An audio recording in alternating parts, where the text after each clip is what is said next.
and thorns with lots of ups and downs. Sabi niya nga ni, aram mo ngaya padre, mapapatili at mapapasigaw ka na lang talaga.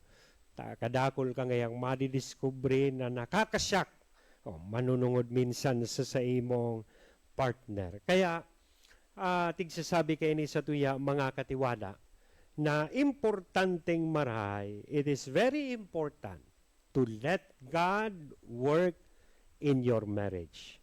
Let Him take the wheel. Itauta sa iya ang steering wheel, ang manibela kan sa indong pag-ibahan bilang mamagagom. Let Him be the voice in your marriage.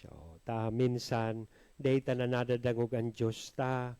O minsan, iyo na nga nito sa example, mga katiwala na tigtatao ko sa mga previous na pag-urulay-ulay ta, manunungod sa topic ang marriage. Minsan, kung nagsasabay na ang mag-agom, parehas na nagtataramday na nagdadangugan.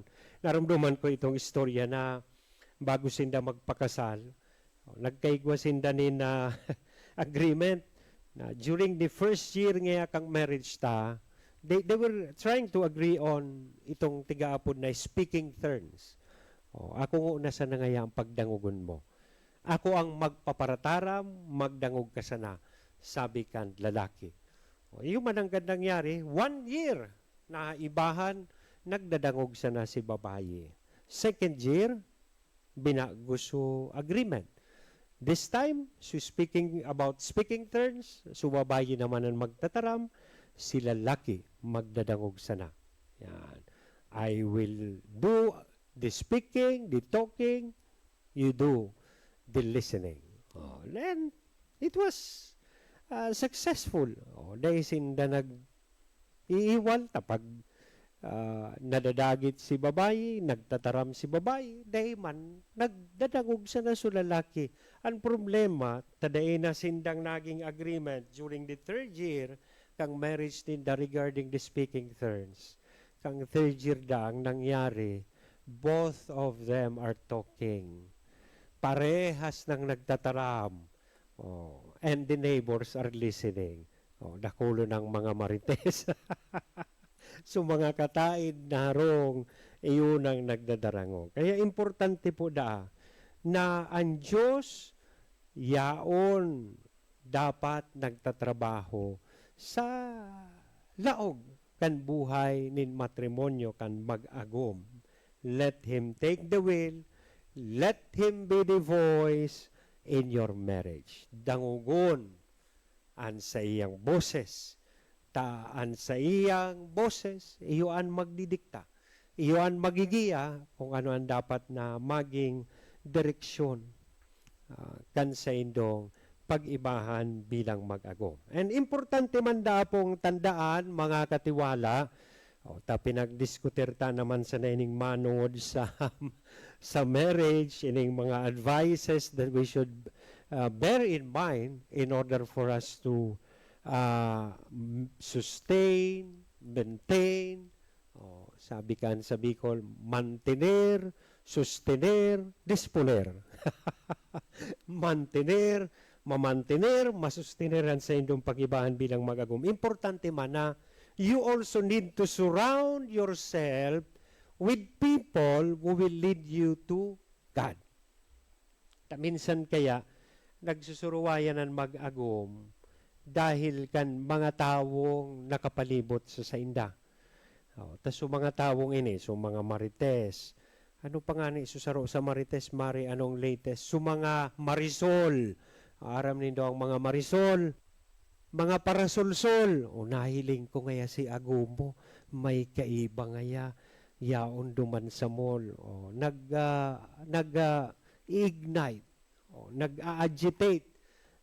Nag-insinuate nin kung ano-anong bagay na nagiging rason kan pag-iwal nin mag-agom. Importante na kung nag-iisip kang mag-agom, you try to surround yourself with the people na madarasait do sa karahayan. We will give good advices, we will give encouragement sa indo bilang mag-partner, bilang mag-agom. Tapag inidaag, inibunindo, if you do this, you will enjoy your married life. Of course, day tatig sasabi na day ng mga challenges. Challenges will still be there, but knowing God is there in the midst of the storm, sa tahaw kaining mga pagbalo, sa tahaw kaining mga kadipisilan, na sa indong tigaagihan bilang magagom, you shall not be moved. Dai ka ng God, anong apod kay ni matatanyog. Day ng God matatanyog, day ng God matutumba. An sa indong pag-ibahan bilang mag-ako. So, iyan magayuno na ikonsiderar niya to iyan, mga katiwala.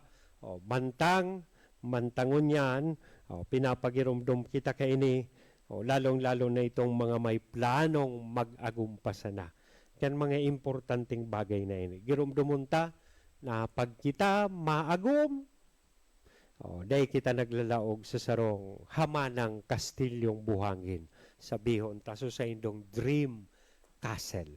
As in, rumdumunta na naglalaog ka kamo sa sarong construction site, na ining sa indong dream castle, you will try to build together. And it has to have a strong, deep, and sturdy foundation.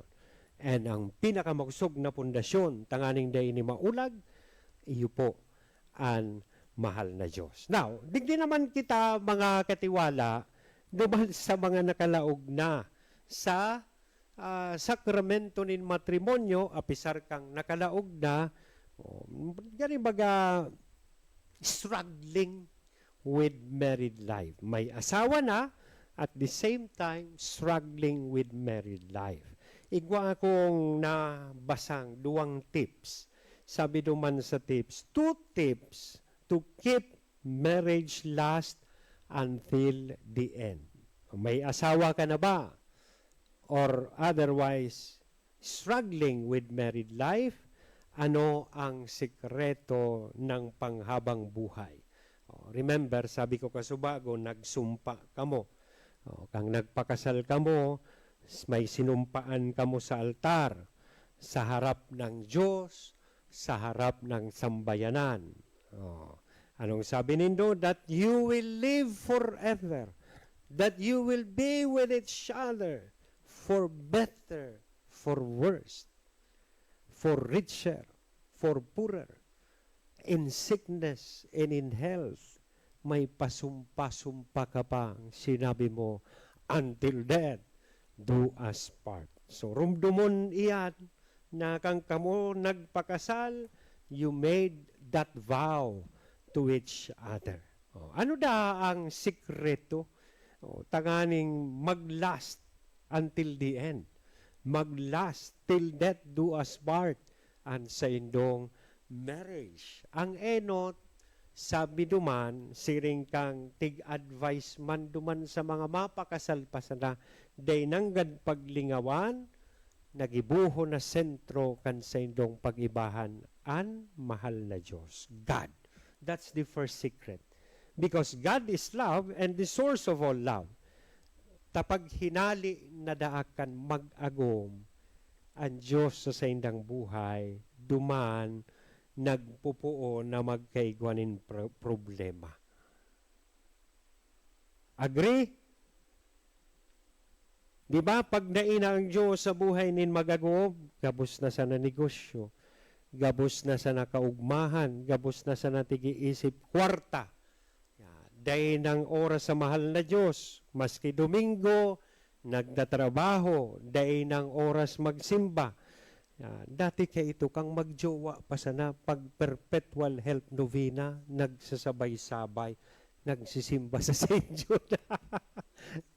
Kang mag-agum na, day na sa Diyos, sa saindang buhay, ito pala na pagsurusimba, ginamit susimbahan na dating place, ginamit susimbahan na rendezvous. Kaya, pagdain na ang Diyos sa buhay ni magagom, saro kan sikreto tanganing magdanay ang marriage, dapat yaon daapoan mahal na Diyos.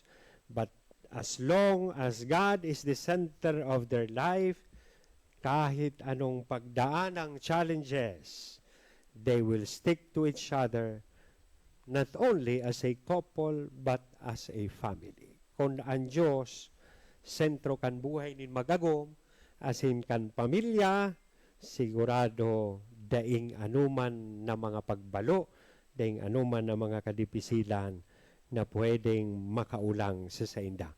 O, dyan lang po kamo, kadakol pang mga bagay ang dapat niya tong maaraman, manunungudig di sa sikreto, tanganing an sa indong pag-ibahan bilang mag-agom sa indong mapadanay.